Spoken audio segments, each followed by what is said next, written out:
Welcome to another edition of GW Unspoken, where we discuss stuff we don't typically talk about, but probably should. And we're here with our podcast series on the importance of sleep, coming to you for episode 3. And today we've titled it Screen versus Sleep, the late night battle you are going to lose. You know, you tell yourself you'll go to bed early, but somehow you're still scrolling through your phone and then suddenly it's an hour past your bedtime. Does it sound familiar? And you're not alone. The war between screens and sleep is one that most of us are actually losing. And our health is paying the price for this. You know, probably a few years ago, before I realised the dangers of technology, I convinced myself I'd do a quick scroll and before bed. And the next thing you knew, I was watching a guy train a squirrel to do an obstacle course. And then I ended up in a rabbit hole of funny fails. And before I knew it, 1 a.m. And what's the irony? I was actually watching a video, or wanted to watch videos on how to improve your sleep to actually pass it on to the kids. And it was actually sabotaging my own. So when I finally put my phone down, I was wide awake. My brain had been hijacked, tricked into thinking it was still daytime. And it's not just me. The research is now showing that 80% of people check their phone within 15 minutes of bedtime, and 40% of people wake up during the night just to check their phones. They don't want to miss out. They don't want FOMO. Social media, emails, news, all that keeps our minds wired long past the point when we should be winding down. And you might say, well, you know, what's the big problem? There's a lot of teens out there saying, well, we tell us to get off the phone, but what's wrong with that? You know, our screens are designed to keep us engaged. But the problem actually runs deeper than just staying up too late. Every time you check your phone, you trigger a dopamine hit in your brain. And that's the thing that keeps you coming back for more. It's the same with brain chemistry behind addiction, you know, except instead of a slot machine, it's a never-ending feed of memes, TikToks, and news articles. Blue light from screens suppress melatonin production. They're saying up to 85%, which delays the onset of sleep and reduces sleep quality. I read in the Journal of Clinical Endocrinology and Metabolism that the exposure to blue light before bed can actually delay REM sleep by over 90 minutes. That's an hour and a half of deep sleep you're not getting.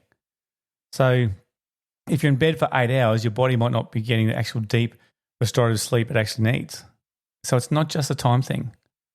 And even worse, screens trick your brain into thinking it's still daytime, which means your body suppresses that melatonin, which is the sleep hormone that signals bedtime. And your body is essentially running on a false alarm system. So where the bright light from your screen convinces your brain that you should stay alert instead of actually winding down and trying to get some good shut-eye. And here's another wild fact. People who spend more than 7 hours per day on screens report significantly higher rates of insomnia and daytime fatigue compared to those who limit screen time. And let's be honest, between work, doom scrolling and Netflix, most of us are probably in that high screen time category. And to make things worse, studies from Harvard Medical School found that people who use screens late at night take twice as long to fall asleep. They get less REM sleep and they wake up feeling groggier. Have you ever wondered why you feel like a zombie even after 8 hours in bed? Your screen time could be the culprit. And I know what you're saying. I know people out there saying, well, hang on, I need it for work or I need to do late night emails. It's when the kids are in bed. I get that, but there's got to be ways around that. So I'm going to give you a few little tips here, a few little solutions. And, you know, some might work, some may not work, but it's worth trying if you're still waking up feeling groggy and thinking you're getting between 7 and 9 hours sleep. So here's number 1, set a tech curfew. You know, avoid screens 1 hour before bed, 1 whole hour. And this allows your brain to naturally produce that melatonin we talked about and transition into that sleep mode. Think of it as like a screen detox. Instead of reaching for your phone, swap your screen for a book, journaling, or, you know, listening to a relaxing podcast like this one. Like these activities slow the brain activity and it make it easier to transition into sleep. You know, use night mode or blue light blocking glasses. Like if you absolutely must use your phone or laptop before bed, switch your device to night mode, which reduces that blue light exposure and makes the screen easier on your eyes.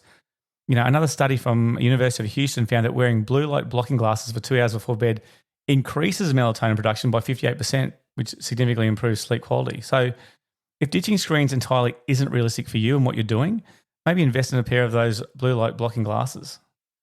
How about number 3? How about create a no phone bedroom policy? Like research shows that the mere presence of a phone in the bedroom reduces sleep quality even if it's not being used. That's right. Even if you're not scrolling, just knowing your phone is there and you've got that risk of FOMO, you know, it's like a loyal pet that keeps your brain on high alert saying, oh, yeah, give me a pat, give me a pat.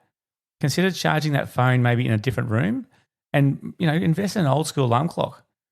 You know, it might wake you up with that annoying buzzing noise or to the radio, but it's probably going to wake up to those less stressful notifications in the first thing in the morning, which I know we're all addicted to find out what is that message about. Here's number 4, replace scrolling with a wind down routine. Now your brain craves routine. Establish a consistent bedtime ritual And that tells your brain, hey, it's time to wind down. So instead of scrolling, try meditation, try stretching, listening to soothing music. Studies show that meditation before bed can reduce nighttime cortisol by 31%. And that helps your body relax and get into that sleep.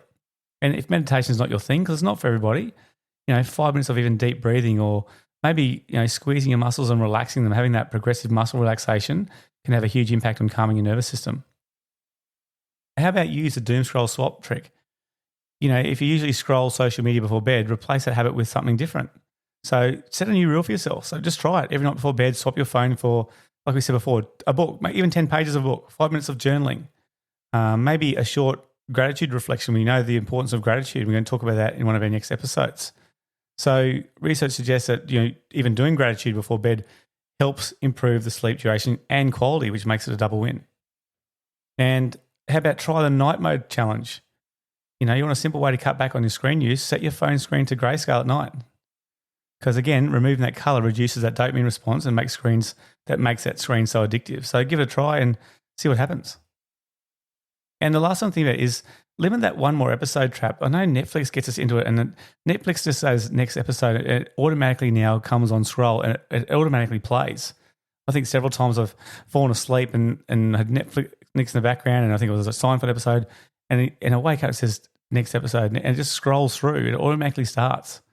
So set yourself a rule to stop that binge watching. So maybe, have a rule with yourself, never a new episode after 9 p.m.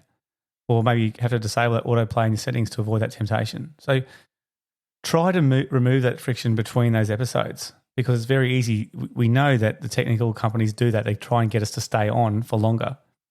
So here's your journal, a couple of journal entries for you, or we always like to do things in 3. So number 1, log your screen time before bed for 3 nights and see how much time you're really spending on your device. And then also record next to that, what impact does it have on your sleep quality? You might have been doing this for ages, so maybe you'll know no difference, but once you stop, you may actually find a difference. Number 2, try going screen-free before sleep for 3 nights, and then note any changes in how frequently or how quickly you fall asleep, and then how rested you do feel the next day. So just try that. Try it for 3 days on, 3 days off, and see if there's any difference. And lastly, for your journal, identify one habit related to technology that disrupts your sleep. What's one small step you can do to change it and get rid of that habit? I'd love to hear some of your responses. Please message them in. There's a space there to do that on the podcast, and we look forward to your company in our next episode.